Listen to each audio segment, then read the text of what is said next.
I want you to imagine something with me for a second. It's Thursday night, around 11 p.m., and you're lying in bed scrolling through your phone. Tomorrow's payday, and you've got exactly $347 in your checking account. Your car insurance is due on Saturday for $215. You need groceries. There's that dinner thing with friends next week you really don't want to bail on again. And somewhere in the back of your mind, you're doing this mental math that never quite adds up the way you want it to. Here's the thing though, you're not broke. You make decent money. You're not living paycheck to paycheck in the traditional sense. But you're also not comfortable. You're in this weird financial purgatory where you're doing okay, but it doesn't feel like you're actually getting ahead. Every month is just this careful choreography of timing and shuffling and hoping nothing unexpected happens. If that sounds familiar, you're not alone. And more importantly, you're standing right at the edge of something really significant that most people never talk about. There's this invisible line in personal finance. It sits right around $15,000 in liquid savings. And I'm going to tell you something that might sound dramatic, but I promise you it's true. Crossing that line changes everything. Not because of the money itself, but because of what happens in your brain when you cross it. The truth is, most financial advice completely misses this. They'll tell you to save 6 months of expenses, invest for retirement, build an emergency fund. All good advice. But they skip over the most critical part of the journey, the part that actually determines whether you'll ever get to those bigger goals. They skip over the psychological transformation that happens when you hit your first $15,000. Let me show you what I mean. Right now, if you're like most people, hovering below that $15,000 mark, your brain is operating in what I call scarcity mode. And scarcity mode is exhausting. Research shows that when people are worried about money, it actually takes up cognitive bandwidth. Like, literally, financial stress occupies mental space that you could be using for everything else. One study found that financial concerns can reduce cognitive capacity by the equivalent of 13 IQ points. That's the difference between average and superior intelligence, just eaten up by money anxiety. But here's where it gets interesting. That same research shows there's a threshold effect. Once you have enough buffer, enough cushion, your brain stops doing that constant background calculation. It's not linear. It's not like having $8,000 gives you half the peace of mind of $16,000. There's an actual tipping point, and $15,000 is right in that sweet spot for most people. Here's why. Think about what $15,000 actually covers. For the average person, that's roughly 3 months of basic expenses. It's enough to handle a major car repair, a medical emergency, losing your job for a few weeks, or all those little crises that aren't quite emergencies but feel like them. It's enough that when your friends invite you to that wedding in another state, you're not immediately thinking, can I afford this? You're thinking, do I want to go? See the difference? One question is about survival. The other is about choice. And that shift from survival thinking to choice thinking, that's everything. Let me give you some real numbers because I think this is where it clicks for people. Let's say you make $50,000 a year. That's about $3,200 a month after taxes. Your rent is $1,200. Your car payment is $350. Insurance is $200. Groceries and basics are $500. That's $2,250 in fixed costs. You've got about $950 left for everything else. Gas, phone, internet, the occasional dinner out, clothes, unexpected stuff. When you've got $2,000 in savings, here's what happens. Your car needs new brakes. $600. Suddenly you're down to $1,400. But you also need to get your friend a birthday gift. Your phone bill is due, and you're supposed to pitch in for your mom's Mother's Day present. You do the math and realize you'll be cutting it close again this month. So you start making little compromises. Skip the gym membership. Eat cheaper. Say no to things. And the worst part, you're doing everything right. You're being responsible. You're not overspending. But you're stuck in this loop where you can never quite build momentum. Now, same scenario, but you've got $15,000 saved. Your car needs new brakes, $600. You're annoyed, but you pay it, and you still have $14,400. You're not even close to crisis mode. You don't have to rethink your whole month. You don't lose sleep. You just handle it and move on. That difference in your stress level, in your mental energy, in your ability to think clearly about your future instead of constantly managing your present, that's worth more than any investment return you're going to get in your first few years of saving. Here's the thing that surprised me when I started researching this. The path from $0 to $15,000 is actually the hardest financial mile you'll ever walk. It's harder than going from $15,000 to $50,000. It's harder than buying your first house. It's harder than most people's entire retirement savings journey. You know why? Because you're fighting against your own brain's wiring. When you're in scarcity mode, your brain is optimized for short-term survival, not long-term planning. This is evolutionary. If you're worried about getting enough food today, it doesn't matter what might happen next winter. So your brain discounts future rewards heavily and prioritizes immediate relief. There's this famous study where researchers gave people a choice, $100 today or $110 in a week. Most people take the $100. But if you change it to $100 in a year versus $110 in a year and a week, suddenly most people can wait the extra week. Same difference, same reward. But the psychological experience is completely different based on your current state. When you're below that $15,000 threshold, every dollar you save feels like $100 today that you're giving up. When you're above it, saving feels more like that distant choice, easier to rationalize, less painful. This is why the typical financial advice of just save more is almost cruel. It's not that people don't know they should save. It's that their brains are literally working against them until they cross that invisible line. So how do you actually get there? Because I'm not going to lie to you, it requires a different strategy than you'll hear from most financial experts. The conventional wisdom is to set up automatic transfers, cut your budget, make a plan, and stick to it.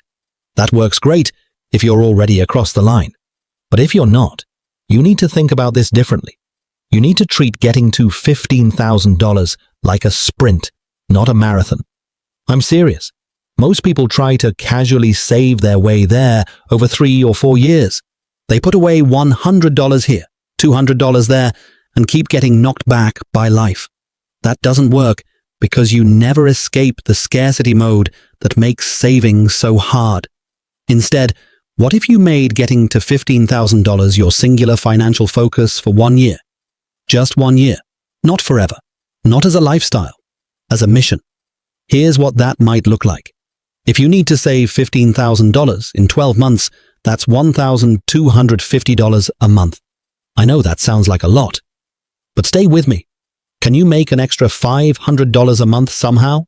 Freelance work on weekends, sell stuff you don't use, pick up a few extra shifts, drive for a rideshare company on Saturday mornings. It doesn't have to be glamorous. It just has to be temporary. Can you cut $500 a month from your current spending? And I mean really cut, not trim. Move in with a roommate for a year. Drive a beater car instead of making that payment. Eat rice and beans. Cancel everything that isn't essential. Can you redirect $250 a month that you're already spending? Maybe you're putting money into a 401k. Pause it for a year. Maybe you're making extra payments on student loans. Stop for now. I know this contradicts traditional advice, but hear me out. The math is simple. That's your $1,250 a month. Now, you might be thinking, wait, you're telling me to stop contributing to retirement, to stop paying down debt. That seems backwards. And yeah, on paper, it is backwards. But here's what actually happens in the real world.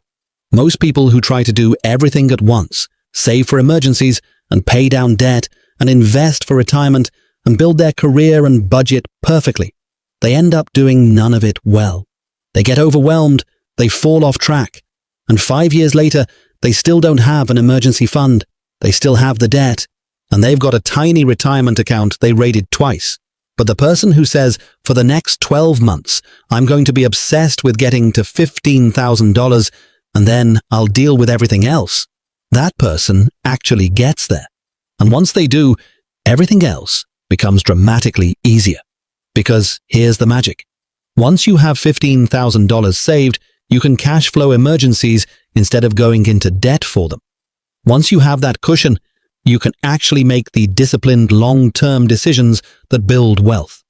Once your brain isn't in survival mode, you can invest strategically, negotiate for raises, take calculated career risks. The $15,000 is the foundation that makes everything else possible. Without it, you're building a financial life on sand. Let me tell you what happens on the other side of that line, because this is where it gets really good. Once you hit $15,000, saving the next $15,000 takes about half the time. I'm not exaggerating. People report that going from $15,000 to $30,000 happens way faster than $0 to $15,000, even if their income doesn't change. Why? Because all those psychological barriers flip into psychological accelerators. You're no longer fighting against scarcity mode. Your brain starts treating saving as the default, not the exception. You develop what researchers call a growth identity around money. You start seeing yourself as someone who has savings, someone who's financially stable, and that identity reinforces the behaviors that got you there. Plus, you start making better decisions across the board. You can buy the higher quality item that lasts longer instead of the cheap one that breaks. You can shop around for better insurance rates instead of just auto-renewing. You can negotiate for better deals because walking away is actually an option. And here's the kicker. Once you have that $15,000, you can actually start investing meaningfully. See, investing small amounts when you don't have an emergency fund is just setting yourself up to liquidate those investments the first time something goes wrong. But investing once you have a cushion, that money can actually grow undisturbed. Let me paint you a picture of what this looks like 5 years out. Person A follows traditional advice. They contribute $200 a month to their 401k, pay an extra $100 on their student loans, and try to save $200 a month for emergencies. Some months they hit it, most months they don't. 5 years later, they've got maybe $7,000 in retirement, $4,000 in savings, and they've paid down a little debt. They're in basically the same psychological place they started, still stressed about money, still in scarcity mode. Person B does the $15,000 sprint first. They pause everything else for 1 year and hit $15,000. Then they spend the next 4 years contributing $500 a month to retirement, saving another $300 a month, and paying $400 extra on debt. 5 years later, they've got $15,000 in emergency savings still sitting there, $25,000 in retirement, and they've eliminated significant debt. But more importantly, they're not stressed. They're thinking 5 years ahead, not 5 days ahead. Same person, same income, completely different life. The only difference was the strategy. Now, I need to be real with you about something. This $15,000 sprint, it's not easy. It's actually probably going to be one of the hardest years financially you'll ever have. You're going to say no to a lot of things. You're going to feel like you're missing out. You're going to question whether it's worth it. But here's what I want you to understand. That discomfort is temporary. The scarcity mode you're living in right now, that lasts until you do something about it. You can either have 1 hard year by choice or 10 more hard years by default. And the beautiful thing is, it compounds. Not just the money, but the confidence. The first $15,000 teaches you that you can do hard things. It shows you that you have more control than you thought. It proves that you can change your financial trajectory. That lesson, that proof, it carries you through everything else.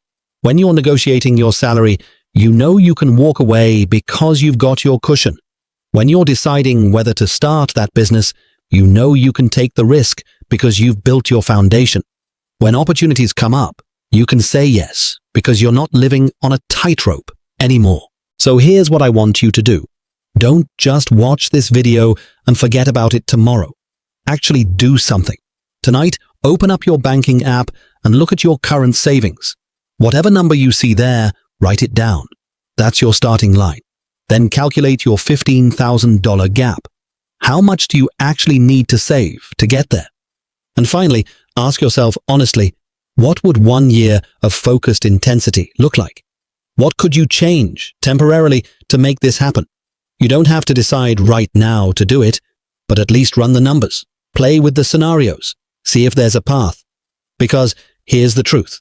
The life you want, the financial peace, the freedom to make choices instead of just reacting to circumstances, it's not hiding behind some complicated investment strategy or some guru's secret formula. It's sitting right there at $15,000. That's the invisible line. That's the threshold between constantly managing and actually building, between survival mode and growth mode. And the beautiful thing?